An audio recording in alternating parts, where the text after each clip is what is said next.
Good evening and welcome. Another edition of the Magpie Circle. Notts County still top of the Premier League, but lots of high drama at Plainmoor on Saturday.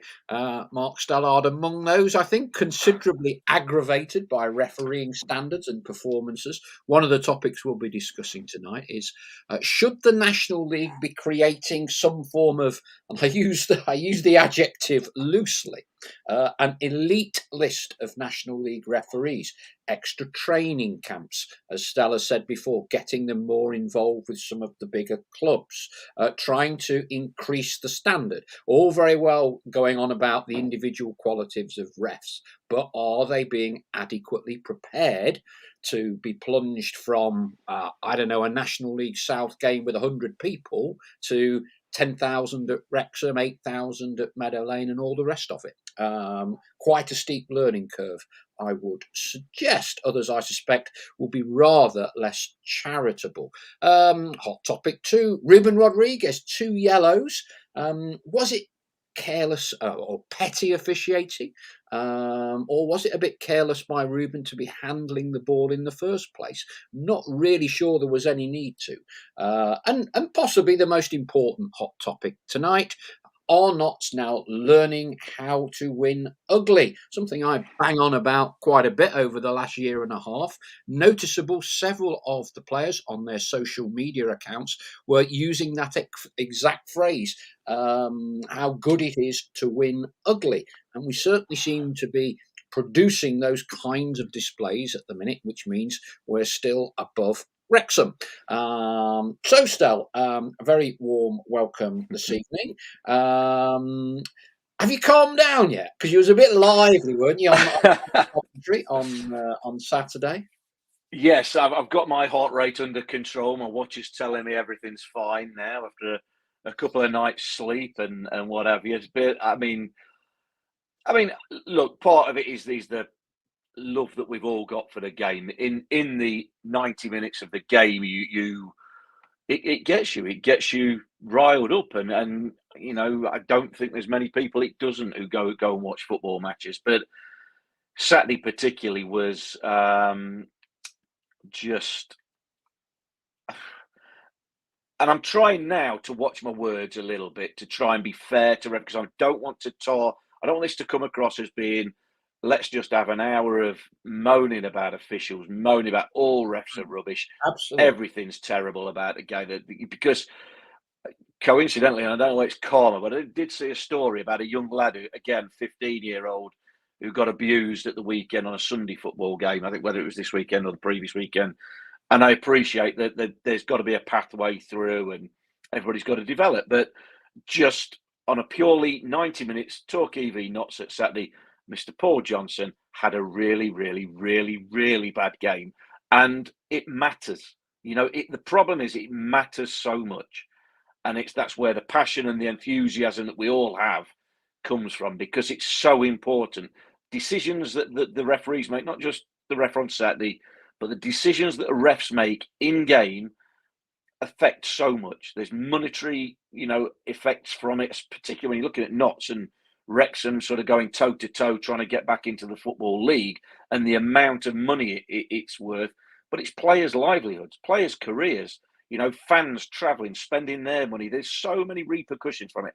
And I don't say that to put extra pressure on refs and officials for their decisions, because they can all have bad decisions, all get things wrong, and a lot of decisions are subjective. What one person thinks is a foul, another doesn't, and we can argue about football, till our last breaths. But on Saturday, there was what I saw, and I had to call it, was there was a plain decision to be made, and he bottled it. He bottled it, giving similar decisions the other way. He would give a first yellow card, but he wouldn't give a second yellow card. He did everything he could to avoid giving a second yellow card to the team that were behind at the time, to the team that's at home. Yeah. The lad Hansen, he made. Who was substituted before half time by Gary Johnson, their manager. Absolutely, yeah. So he could have been sent off after, I think it was around 15 minutes. He'd already got a yellow card after 6 or 7. Another foul from behind. A foul from behind. and it's not disputing the foul, because he gave Notts the free kick on both these occasions I'm talking about. He gave Notts the free kick, but he deemed a second foul from behind. Okay, we've all seen it on the telly. You've had a yellow card. I don't want to give you that second. I'll let you off with that one, because I don't have to send you off. In the meantime, he books 2 Notts players for similar degrees, levels of tackles, because their first yellow cards, they're easier to give. And then Hansen does another foul from behind. I say not a dangerous, not a terrible tackle from behind, but another tackle from behind. And that's when he even called him. I gave the free kick, and even called the skipper over as well, to sort of say, look, this is your last warning. And that was the signal for Gary Johnson. Then a minute later, he substitutes him, because he knows he should have been off already, but he knows, look, I can't risk him staying on anymore. He'll be gone. So they take him off, 11v11 still, 1 behind. Lo and behold, they go and get a goal, perfectly good equaliser. And all of a sudden, you've got 11v11 playing a game where, if Notts drop 2 points, it could be the difference at the end of the season between going up and staying down. It could be the difference in £1 million revenue or what have you. And it wasn't just because, well, I saw it as a foul, he didn't see it as a foul, or everybody saw it as a foul and he didn't. He gave the foul. He just didn't want to get that second yellow card out. And it was only, when he produced it in the second half for Ruben, and I wouldn't say necessarily wrongly either, that you sort of go, well, that makes a mockery of what's gone before. But it was accumulation of things. And again, the acid test is always, if both sides, both sets of fans, both sets of supporters, both sets of coaches and players are all unhappy at the ref, then generally pretty much that he's lost control of the game. And that's exactly what had happened. But he set the tone with it in the first half, with what he did and what he didn't give. The lack of consistency was incredible. There's nothing like a refereeing controversy to get everybody animated, and the message board is pretty lively. We'll read a few of those out now. Keep chilled, Stel. Keep chilled. We won. Just think what it'd been like. We won, yeah. Karen Knight, hello everyone. Good work. Beating 14 men, 14, not 12. Malcolm Shearston, evening. That's the worst referee I've ever seen. Malcolm seen, I do not know how many Notts games, but it's an awful lot. Crispy, I asked about where do you apportion the second yellow blame? Petty officiating or Ruben? Crispy says both. I'm pretty sure he did a similar thing at Solihull. Ian Cooksey, I can see a dubious decision costing us the title, or even worse, the playoffs. I truly believe that the National League do not want us promoted. Nothing like a few conspiracy theories as well. Paul Huskerson, with Ruben's handball, it was just a mistake on his behalf. Stephen Newton, we'll have to get a new set of T-shirts for Saturday's ref saying "Get off." Hope Stell's recovered. Very good one, Stephen. That's about the best one of the night. Good morning, says Ian Franks. I wonder if he's in Australia. We do get everyone from all over the world. Chris Gosling, by the letter of the law, Rubens was a second yellow. It was the failure to send off Hansen that was the injustice. The old inconsistency within the same game, which is the most infuriating yet again. Good evening, says Kay. Evening all from Dale Pikett. MFOL, I asked about are we learning to win ugly? Yes, we are, Paul. I'm sure you're delighted, as we all are. Absolutely. We won't get anywhere without winning ugly. That is a fact. But we wouldn't be top, would we, without winning ugly? Chris Gosling, in many respects, I think Saturday was our best performance of the season. Grit, determination, and the touch of class when the opportunity arose. Robert Holland, evening everyone. So much more tenacity in this squad than we've seen in recent seasons. Great work by Luke and the coaching staff wherever we finish. Chris B, is there any unconscious bias towards the smaller clubs? Seems to be consistent that teams are allowed a number of questionable challenges on Notts, but we get yellow cards for the first infringement. Ian Frank says, should charge the top 20 teams to retrain refs and have more training schools for them. It's not their fault they're rubbish, or a not dissimilar word to rubbish. Ian Cooksey, winning ugly is an art that we are learning to master. Paul Willits has just seen Mark Ellis signed for York. Dale Pikey, I hope he's joking. Mr. Johnson, that Saturday's ref, has been awarded our game at Wrexham on Easter Monday. Ian Cooksey, no way would we have won either of the last two games under the previous management. Paul Hawksworth is in agreement. Derek Flowers, what can the referee's assessor do? He must have seen he was atrocious, as we all did. James Shipley, not so seeing a few reffing bottle jobs this season, from non-penalties to ultra-lenient on the cards. I wonder if it's a psychological thing. Might be worth the National League bringing league refs down. I think it's one thing still, look, referees are always going to have bad individual games. There is kind of a common thread. Most weeks we end up saying is a really poor ref. If I'm trying to sort of balance the picture out, we all know there's a pyramid through which you come up to referees. And as we said last week, like it or not, in 20 years' time, virtually all the referees in the Premier League will have come through the National League, because that's kind of the ladder. You don't start in the Football League and go to the Premier League. You start grassroots and work your way through, and National League is clearly a feeder league to the Football League. But for me, there's a huge step up from the smaller non-league to what's become the National League National Division, because the teams that are in the National League National Division, for want of a better phrase, get up to 10,000. They are full-time professional football clubs. There's no difference.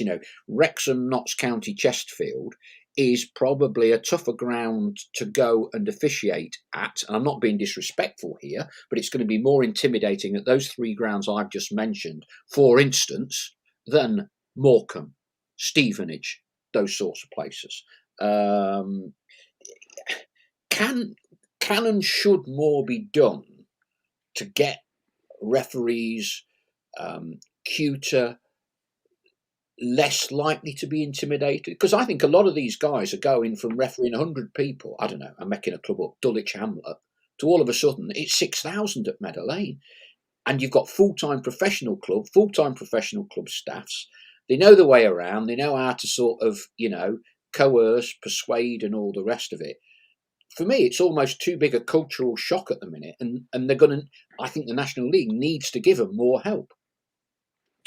Yeah, I couldn't disagree with any of that, really, Paul. I mean, they need more help. First and foremost, like I say, I don't want this just to be, refs are no good, certainly no good at the National League level, and we just go on for an hour about it.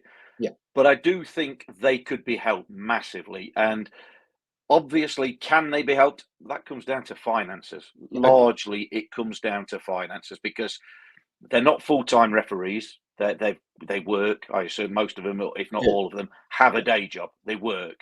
So they fit refereeing in as a second job around their work.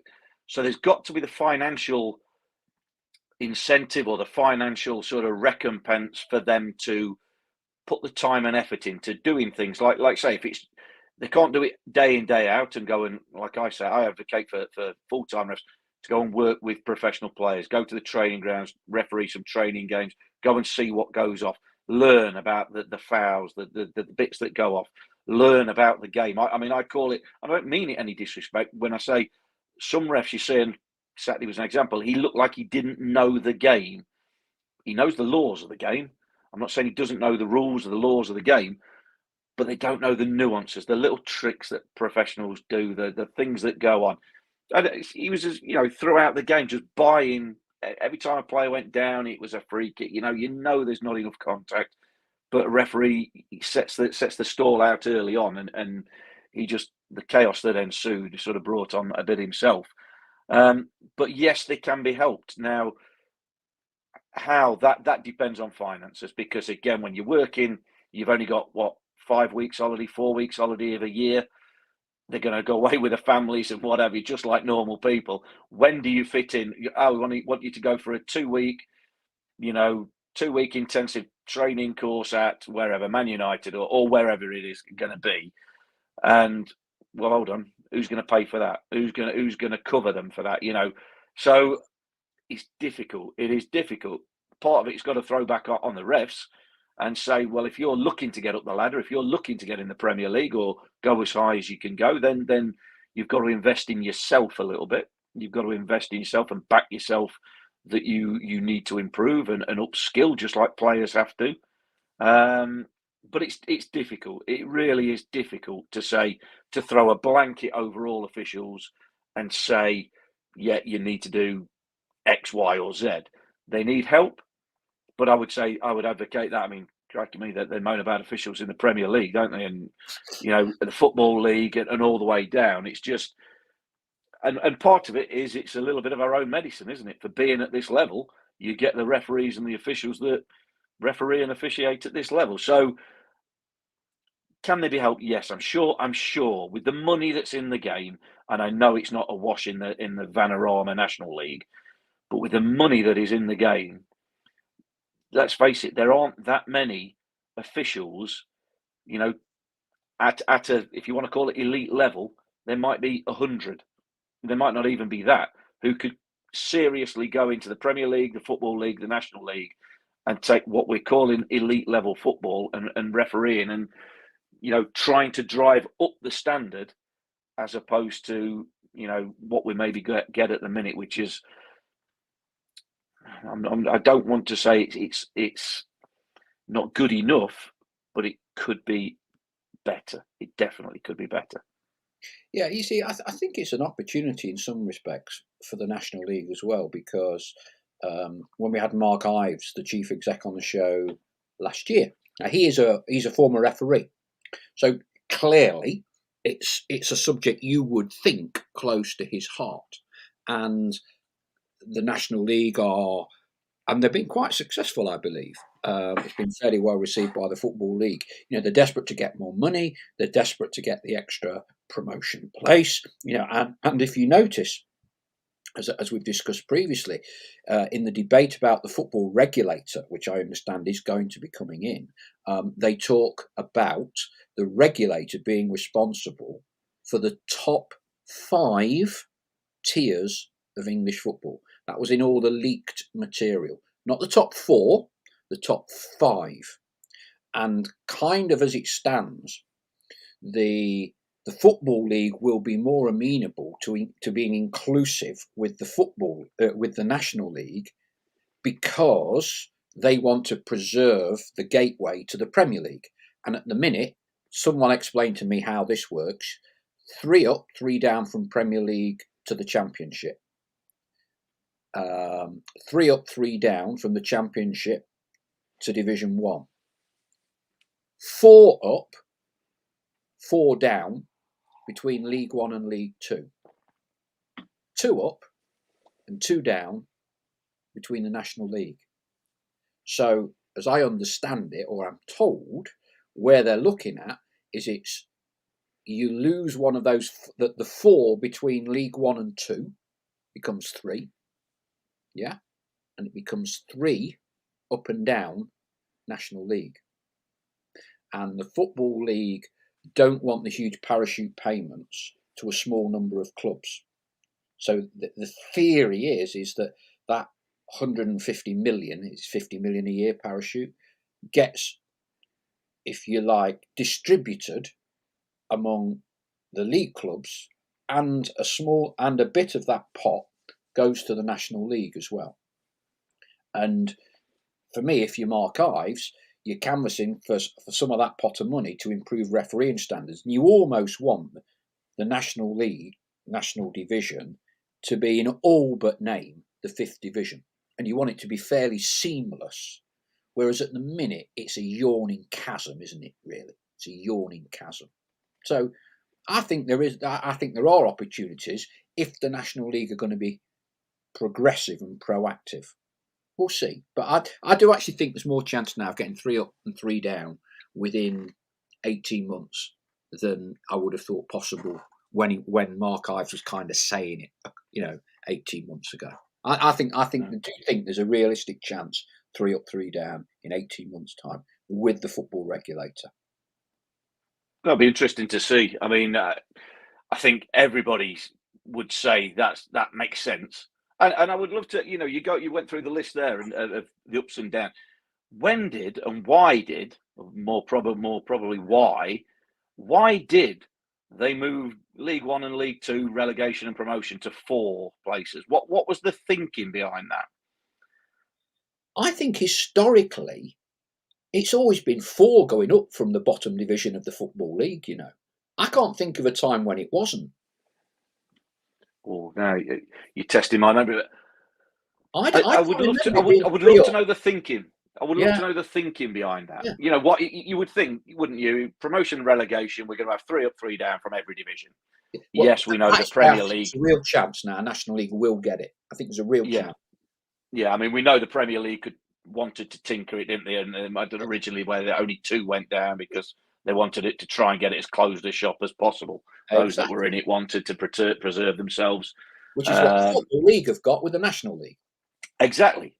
So I mean, common sense would say, well, promotion, relegation, 3 up, 3 down, whatever division you're talking about, unless there's obviously geographical reasons why that can't happen. But even so, that's irrelevant to the National League and the Football League.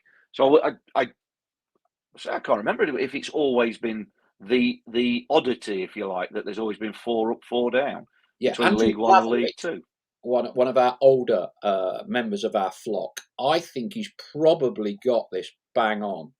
He says that 4 up is a legacy from the old Division 3 North and Division 3 Yeah. South going up to Division 2. And so there'd be 2 up from the North, 2 up from the South.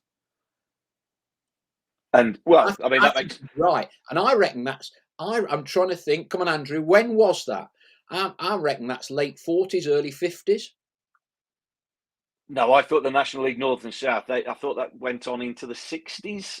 No, right. What he's saying, Football League. It gets so confusing because we keep renaming. The bottom 2 divisions of the Football League used to be, even before I was born, used to be regionalised. There was a Division 3 North and a Division 3 South. Yeah? And so it was 2 up from each of those. That's why it was 4. Yeah. So that used to be the bottom division. Which makes perfect sense because it's geographic. You can't have the North getting an extra space over the South. Yeah. But, and I don't know the year and I don't know the history particularly well in that, but like I said, I thought that went on to the 60s, did it? The North and South Division 3 thing? I think maybe the 70s? No, it wasn't that late. Wasn't that late. It? Well, either way then, I'll see whether they've only had the mere... Go on. They've only had 50 to 60 to 70 years to just go, oh, we haven't got North and South anymore, to go, let's just make it 3 up, 3 down. Again, common sense in the Football League, but not necessarily common bedfellows. Our flock have been busy on Google. Chris Gosling, 1957-58, the last season when it was regional. Right. That is why we are where we are. But in answer to your question, and I think we'd all agree, it has made no sense for the last 65 years. Then, yeah, it's made no sense. 65 years.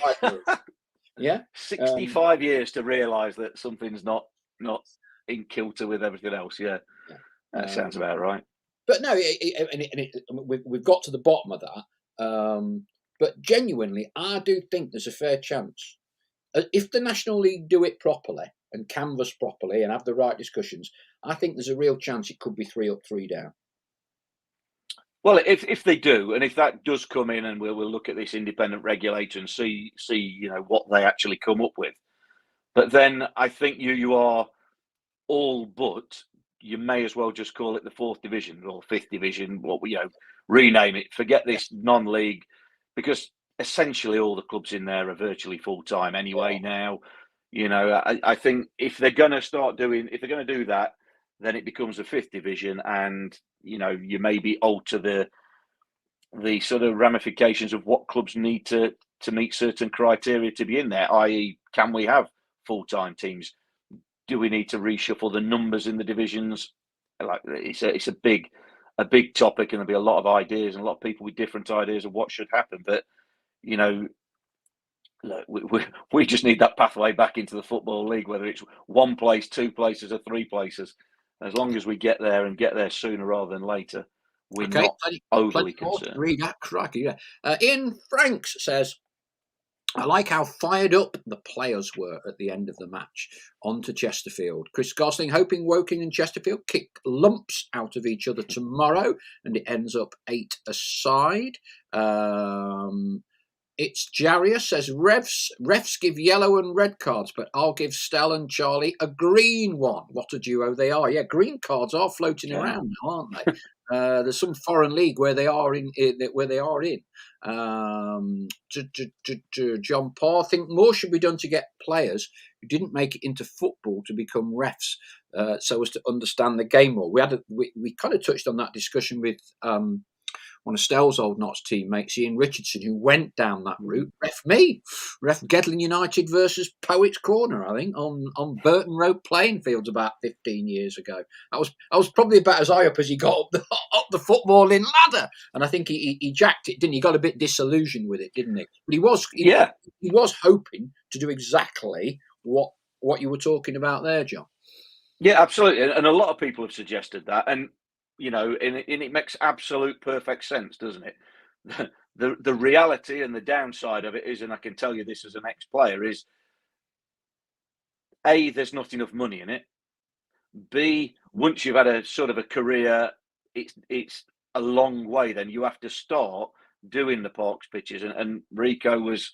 I remember him saying, I told this story the other week. I remember him playing on a Saturday, and then on a Sunday he'd go and referee one of these Parks games, and he'd come in on a Monday and tell us all about the punch-ups and the arguments and the accusations and everything that he dealt with on the Sunday. And I can't remember how long he stuck it out for, but but that was serious. He was looking at that as a possible post-football career. The only player I can think, or ex-player I can think of, is Steve Baines, isn't it? Who That's Baines, right. he went on and became a Football League referee. But outside of that, there's not been any. Again, the solution, if you wanted to attract a few more, would be it has to have a bit more money attached to it. It's as simple as that. And I would also say there's no guarantee they're going to be any better than the refs, that we get anyway. But they would just know the game a little bit better. Yeah. Quick straw poll on the keyboards. Me and Stell were debating this earlier. Now I've got to say, I don't know how much it is. Someone might. I've got a kind of a rough idea. How much do you think? What do we all think? Have a stab at a figure. How much does a National League referee get for his match fee? Go and have a guess. As a benchmark, Premier League get about £1,000 a game, but they're also on a kind of centralised retainer contract as well. So just have a go, everyone. Tell us how much you think. Not necessarily how much you think they're worth, but how much you think their match fee is for a National League National Division game. And let's see what you all think they get. Quite a few of our flock pointing out that it's not just us.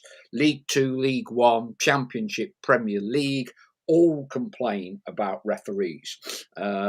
We all think we've got the worst referees imaginable. When I was talking about the redistribution of monies across the board, Chris Gosling, very good, Chris, the National League would probably give all the extra money to Boreham Wood.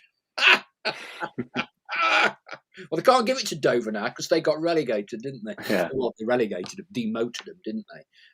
James Shipley, at the end of the day, even VAR can't get it right. Maybe we expect too much of part-time National League referees. Knowing Notts will get promoted. Chris B is an optimist here. Knowing Notts will get promoted just in time to finish third bottom the following season and go down again. Oh, dear me. What else have we got? Yeah, we established it 1957-58. Was the last season of Division 3 North and South. Andrew Blatherwick says, I'm younger than you, Paul, 56. I'm 60 this year. Ian Cooksey, we got relegated in 1958 into the new third division and a year later to the fourth. Oh dear, right, okay.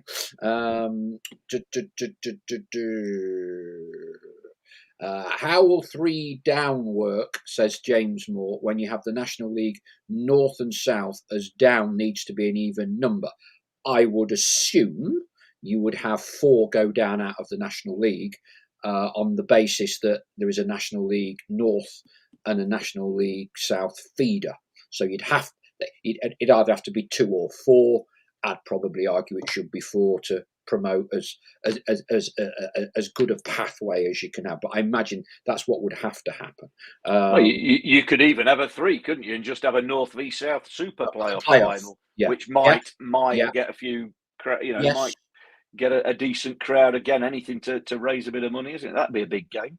Yeah, it would be, wouldn't it? Yes, it would. It would. Here, let's have a look. Right, figures. Ian Cooksey, Fraser Dodds, so too much. Robert Holland, 100. Andrew Blatherwick, 100. James Moore, a bag of chips and a Mars bar. John Parr, 100. Pythagoras, 139. Karen Knight, 150. Ian Cooksey, 250 plus travelling expenses. Duncan Comrie, 150. Chris Gosling, 200. Tim Lynham, 150. Dale Pike, 200. Stephen Newton, £50 plus VAT. It's Jerry Ass, £100. That's pushing it, guys. I wouldn't pay them a tenner. James Cooper, I think they need to bring the rugby rule where only the player and the captain can be talking to the ref. Yellow for first offence, red afterwards would stop it dead. I believe my stab. I believe it's about 200. I mean, to give you an idea, when people are saying £50, Sunday morning football now, the match fee is about 35, 40 quid. So when you're playing your Sunday morning football, you normally pay the ref about 40 quid. But even so, the argument is that's 200 quid, and that's your entire day gone for a start. That's your entire day gone. I think there's an argument for paying them more than that, if indeed it is 200, given what's at stake. Still, they're an integral part of what is, inverted commas, the entertainment package, where anywhere between 2,000 and 10,000 people are paying 20 quid and more to watch the game. And the referee and the officials are a pretty integral part of that package. Absolutely, like I say, and we're giving them plenty of stick, which has always happened throughout the history of football. Certainly in my lifetime, at whatever level you play at, the referee and the officials get stick. There's no two ways about it. That's what prevents most sane people from going into it. But they are integral. They are absolutely vital. Without them, there's no game. And again, I do, as much as I was vehement and criticised the ref on Saturday, I think rightly so, based on his performance. But I'm not, I'm not saying that he should never ref again, but I'm saying his performance was shocking. Believe me, I had a few shocking performances as well, which I've tried to forget about. It can happen, but, I'm also aware of that pathway. I'm also aware of the 15-year-old getting abused on a Sunday because it's common culture, commonplace in this country to abuse officials.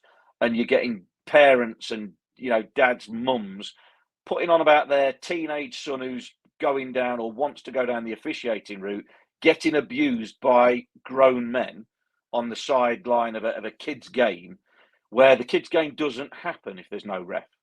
And I've, had kids go through it, played in Sunday football myself, where it's somebody's dad reffing, and the dad's always most. Somebody reluctantly wants to do it. So to actually get an official ref, no matter what age or what standard they are, you can't have a game without them.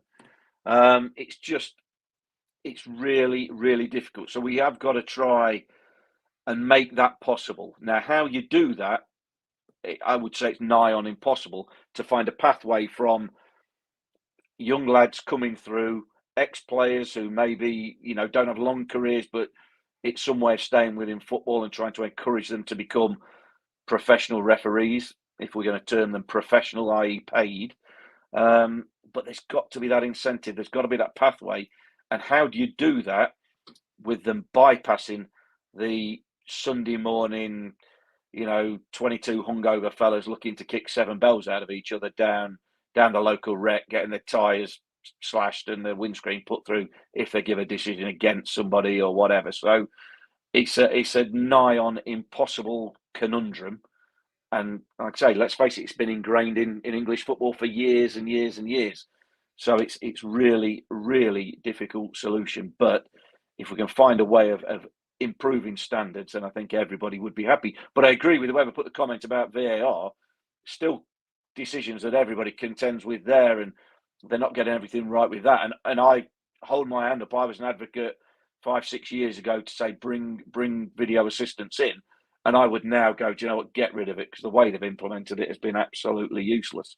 So solutions are not easy. Problems, we can all find problems. It's difficult to find solutions. Yeah, I mean, part of my just look at a few more comments with regards to how much referees are paid. Look, if you pay someone comparative buttons, why should you expect them to be professional standard? If you pay them more money, there is then more responsibility and more accountability to be good.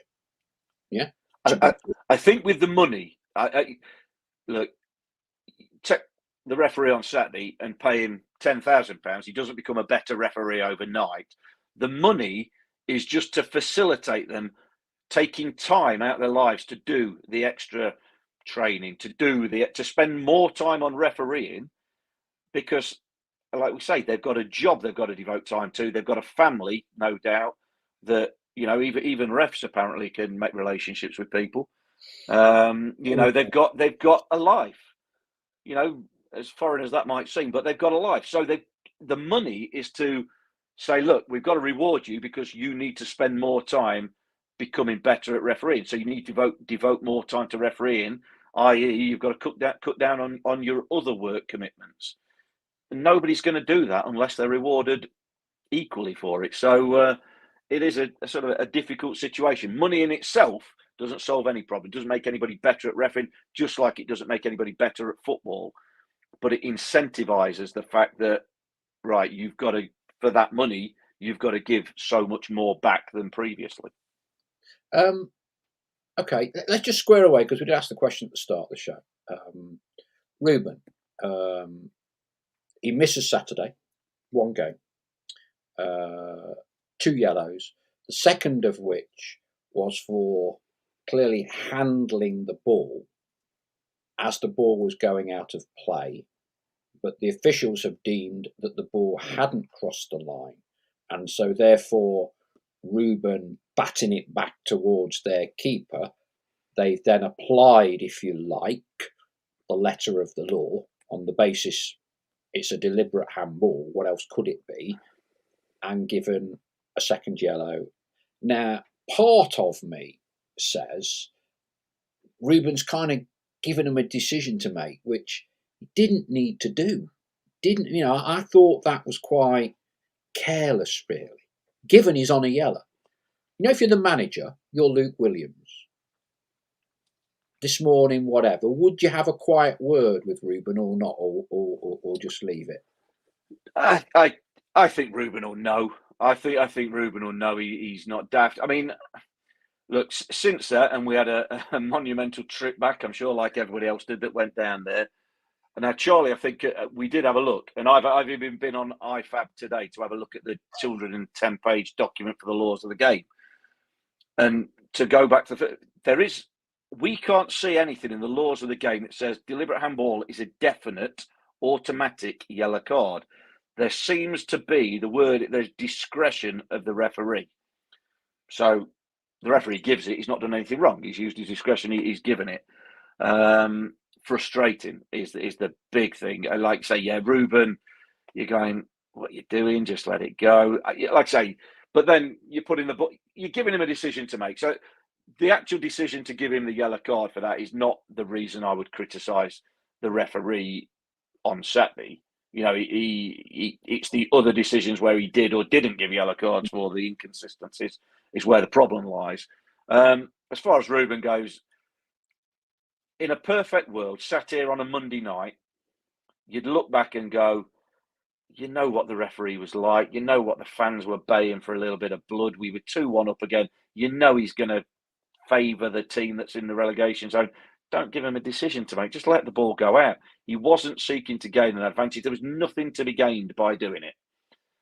But like I say, sitting there on a Monday night, he's so easy to make loads of right decisions. I'd have been far more calm in my commentary and comments about the ref if I was doing it 48 hours after the event, because I know we win the game as well. So it's obviously slightly less important. But, you know, I don't think he needs to have a word with him. The punishment will be more than enough in the fact that he's going to miss a massive game this Saturday. And, you know, through, I say stupidity, from just a split second lapse of concentration, and he'll know immediately. You know, Ruben is, you know, one of them players, and he's on a decent run of form. He's scored 3 goals, all from the penalty spot, albeit, but in the last 2 games, and he would have been desperate to play on Saturday, and he's going to have to sit and watch now, and that is more than enough punishment. I don't think the manager needs to say anything to him. I think he's a far more mature Ruben Rodriguez now than he was sort of when he first came to Meadow Lane, and he's a better player all round for it. A couple more comments. John Parr says, basically, as a player, you can earn £1 million a year. As a ref, £200 on a Saturday, Monday to Friday at work. Can see why no one wants to ref. Chris Gosling says, surely to be a ref, you must be interested in football. 99% of us haven't played football to any kind of standard, but we can still see poor decisions. I see it even in games we're not involved in. It's Jarias makes a half decent point. With Ruben, didn't they give a goal kick, not a free kick, after Ruben's handball? Trying to think now. Well, they might have restarted with a goal kick again. I think that's probably more than just losing a little bit of perspective of what had actually happened in the game. But again, just a strange day officiating, all right. And it was true what we said. The assessor came up to the media bit where we were sat before his game with his lad, and he asked, is there a couple of spaces? And we were all crammed in, and no chance, and he ended up sitting down the end of the row. And believe me, I would absolutely love to be a fly on the wall, not just after Saturday, but in general. I would love to see what goes on when these assessors actually talk to the refs, because a lot of the assessors are former refs. I remember seeing Uriah Rennie, was it last season at Meadow Lane? Yeah, and a couple of others as well. I know, Kevin Street, he did the assessor role for a number of years as well. But I would love to see what actually happens. I mean, it's like we've heard managers come out, haven't we, and speak to officials after games, or they get an email on a Monday or a Tuesday about a decision on the weekend, and you go, well, you know, that it's irrelevant. That is irrelevant. And a thank you or a sorry after the event is irrelevant. It's what happens in the game that matters. But I would love to be a fly on the wall to see what these assessors are actually saying. You know, do they ever actually get torn a strip off? I'm going, that was shocking, mate. You've had one. Here, have a beer, because that's the only way you're going to forget that. Uriah Rennie, remember him? He was reffing a game when I was at Leicester, and one of his party tricks, whatever, he always used to get a YT into the referee's room before the game. You know, bring a cup of tea or something. And this young YT, 16-year-old Leicester YT, has got into into Uriah's room, and he's in there for about 10 minutes. And everyone, you know, and I was down the tunnel. You know, well, what kept me in there for? He said, well, you wouldn't let me go. I said, what do you mean you wouldn't let me go? And he said, go on and give him his tea. And he said, sit down. And he said, tell me a joke. And so the YT's got a bit phased by it. He said, I'm not letting you leave. You're not leaving my room till you've told me a joke. I don't know any. Tell me a joke. And so the 16-year-old YT is quite funny. He's gone, well, the only joke I can think of was your refereeing performance last week on Match of the Day. and he got really shirty with it as well. He didn't take very kindly to it. Really? him out of the I ring. mean, Very he's funny. absolutely walked into that one. Any referee asking anybody for a joke, I mean, that's a self-made punchline if ever I've heard one. Yeah, yeah. He was at least someone normally who was fairly.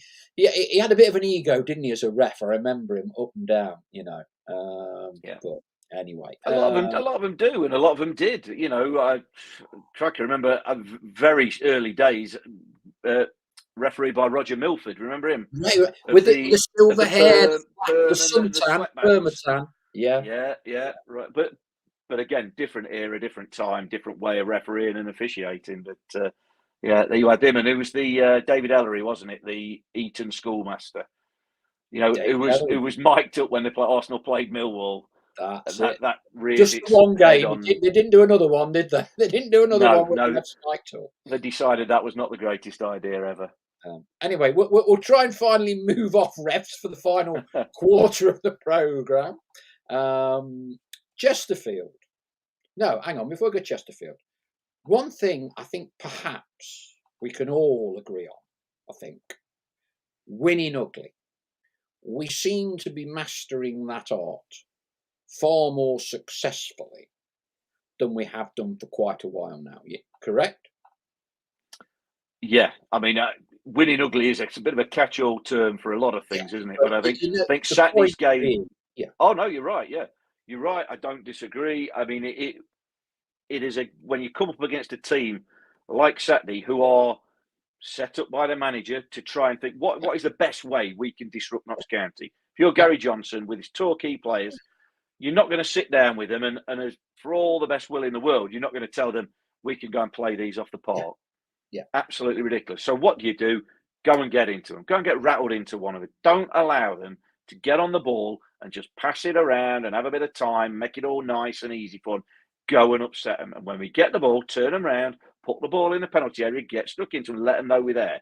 Honestly, after about, I was purring at times, looking, I think, oh, I'd love to be out there in this. This is a great little battle. So it was a bit of a throwback game at times. But what Notts did well, and the winning ugly bit, was they stood up to that. They mm, stood up to what Torquay threw. And Notts, in previous years, I've said they are nice, too nice. And I hate calling a team too nice. This Notts team, for all the nice football they play, for the lovely quality football that they play, they are not too nice. They give a bit back. They're blocking up. They're getting older players' shirts. They're giving as good as get. Just because you're a footballing team doesn't mean you can't be a physical team and do the ugly stuff as well yourselves. If you're the dark arts, if you want to call them that, whatever, but you've got to be streetwise, you know. And this Notts team is. And on Saturday, they stood up to it. They've done it a few times, you know, in recent games, particularly, but because say as the season's gone on, words got round of how Notts County play and how you need to stop and what you need to do, and they still find answers to go and win the game, and they do it by carrying on when they've got the ball, playing quality football. You might not have the time. Torquay had a really quite intense sort of press, but they were intent to try and go and get stuck in first 15 minutes. But Notts played quality football, and slowly but surely, you see the Torquay players. Oh, there's no point pressing them. They're not going to give us the ball. We ain't going to get near them. We're just wasting our energy. So it slows and it dies off. But you earn that right. When we say you earn the right to play, that's what Notts did Saturday, and have done it a few occasions. And that all contributes to winning ugly, winning against a team that isn't going to stand there and try and do pretty football against you.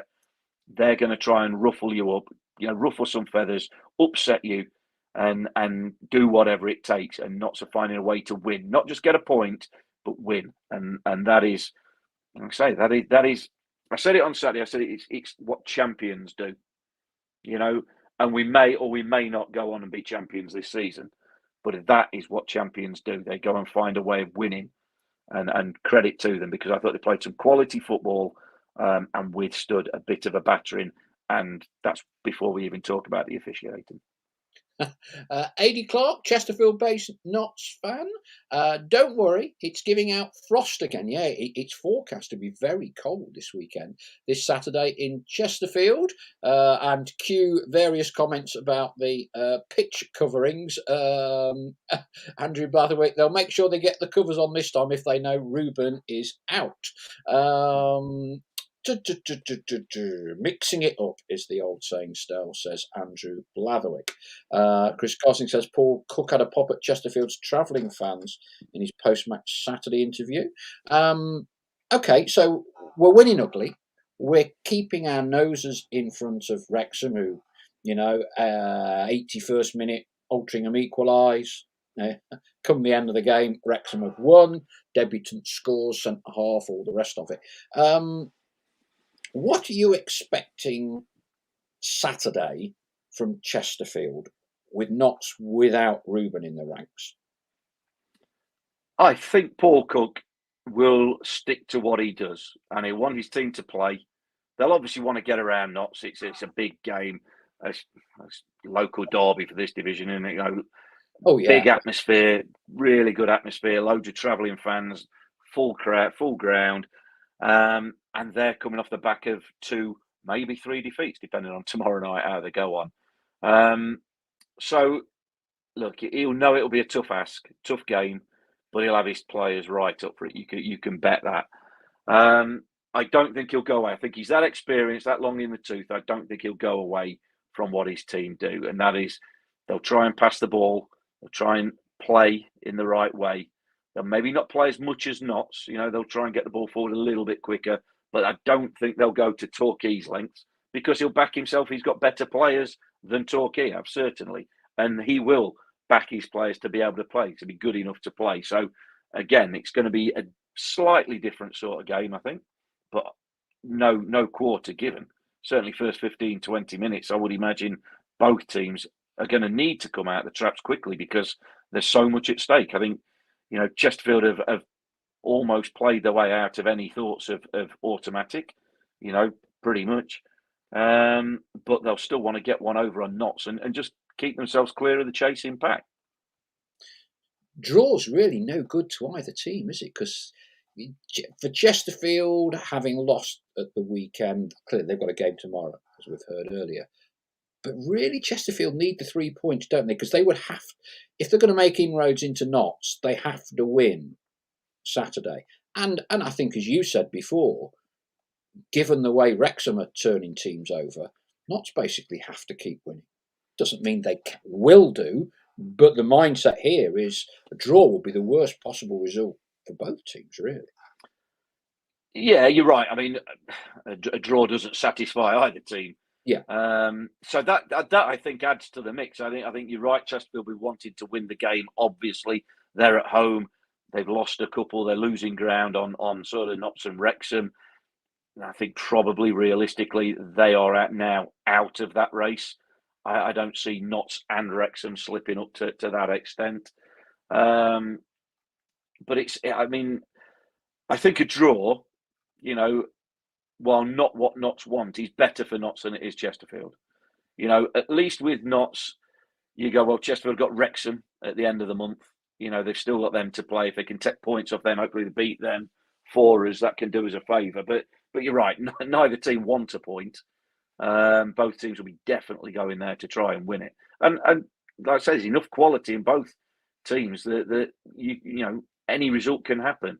But I think, again, I back Notts every time, every game. When I've seen them this season under Luke Williams, I think they've got the resilience to not just win ugly, but I think they've got the quality and the resilience to play their football in any circumstances. I've not seen them yet. The only loss, obviously, Dorking, but that was not to do with anything other than a bit of a strange game on a very unusual surface.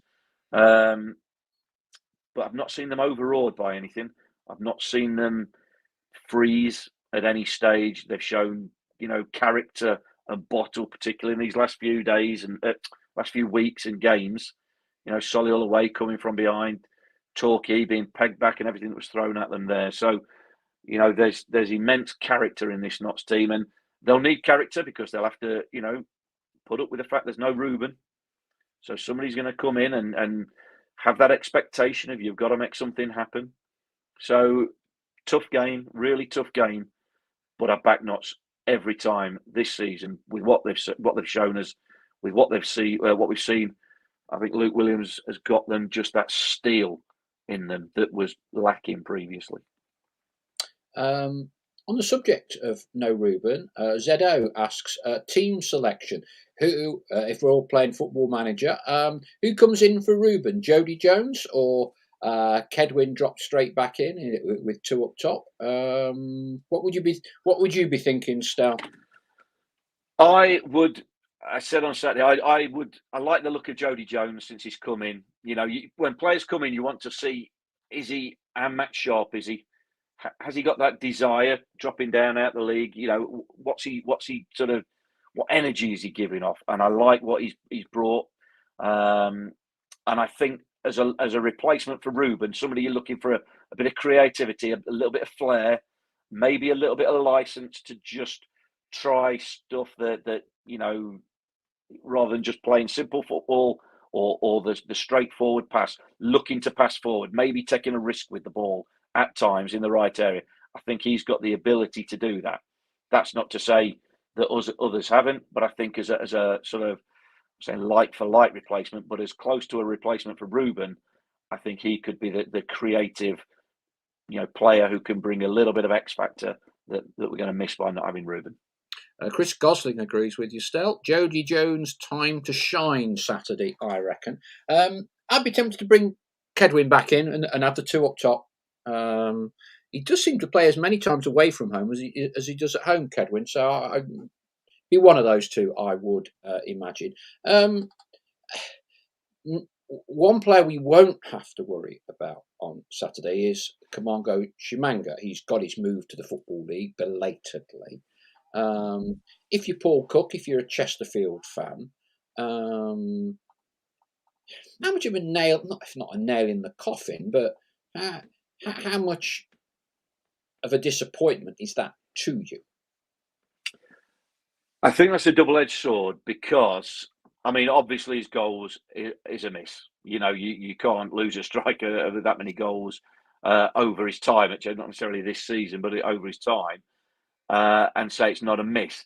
Now then, the other side of that is the rumours were that maybe he was a little bit miffed at not getting his Yeah, move to Birmingham in the summer, yeah. and maybe, and I've no proof, no evidence of this other than one or two whispers, maybe it upset the apple cart a little bit in the dressing room and with Paul Cook, and there was a little bit of friction and a little bit of a clash, you know, between the two, and that can just upset the balance a little bit. He's not been playing regularly under Paul Cook, so yeah, maybe the fact that he's gone for Chesterfield might help them just settle down in the dressing room. They're right, he's gone. That's that. You know, he seems to be going with Joe Quigley. Seems to be his preferred striker, and it just sort of puts a line under it, draws a line under any potential unrest that it may have been causing. But I think that's the one thing that I think now it possibly will become a two-horse race, is that Chesterfield don't seem to have that striker who can be prolific enough to really shoot them back. And let's face it, they've got to go on a hell of a run between now and the end of the season and hope that Notts and Wrexham both slide. Do they have a prolific? Do they have a Macaulay Langstaff or a Paul Mullin in their ranks that can get them goals to win them any game? I'm not sure they do at the minute. Unless we forget, Barnet next Tuesday. Is it Valentine's Day? It is. Barnet second in the form table over the last 10 games, says Chris Gosling, playing really well at the minute. It is interesting that clearly everyone focuses on Notts and Wrexham, but you know when you've been looking at Woking and Barnet especially, the run that they are on from a consistency perspective is quite remarkable too, in terms of the number of points they're hoovering up between them. Yeah, absolutely. You know, we've seen Woking come with a bit of a run, haven't we? And now Barnet, yeah, in terms of form, they're absolutely flying. And when I mentioned it on here or on the radio, but they've not conceding goals now. You look at Barnet and you look at the league table, they've conceded 40 odd goals. But in recent games, in the last dozen or so games, they've not been conceding many at all. So whatever's happened down there, they seem to have got, you know, round pegs in round holes, and they're on a roll, and got a bit of momentum building up. and they are dangerous. And with Nicky Kabamba scoring goals at the rate that he is, again, talking about goal scorers that could win you games. His hat-trick against Chesterfield the other day, you just never know. But you would think in terms of the automatic place that they're a little bit too far back, but they could have a big say, a really big say, in them top 3 or 4 places. Yeah, it's not a bad if you can get your recruitment right and know where to look. That kind of conurbation down there, Barnet, because they've gone from being a bit of a disaster area last season. There's no 4-year plan as such with Barnet. It's kind of one season they're woeful and just about stay up, and the next they've put in clearly 4, 5, 6 really, really decent players. Now, chances are they probably won't be at Barnet next year, but they've clearly got something right this season in a big way. Yeah, absolutely. And then it can happen. Of course it can. I mean, and it can change throughout a season, momentum and things can click, or something can happen. You can just lose that momentum.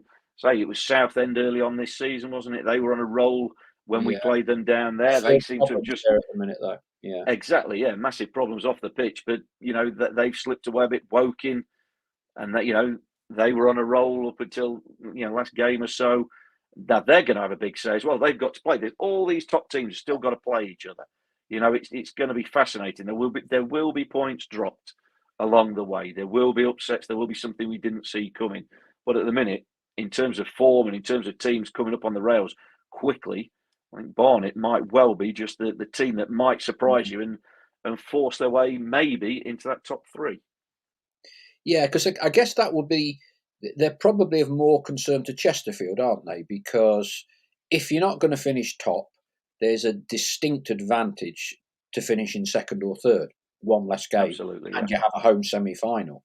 And certainly, if you are Chesterfield, you may well be saying Barnet have got every bit as good a chance, if not better, the way they're playing at the minute, than Chesterfield of third spot.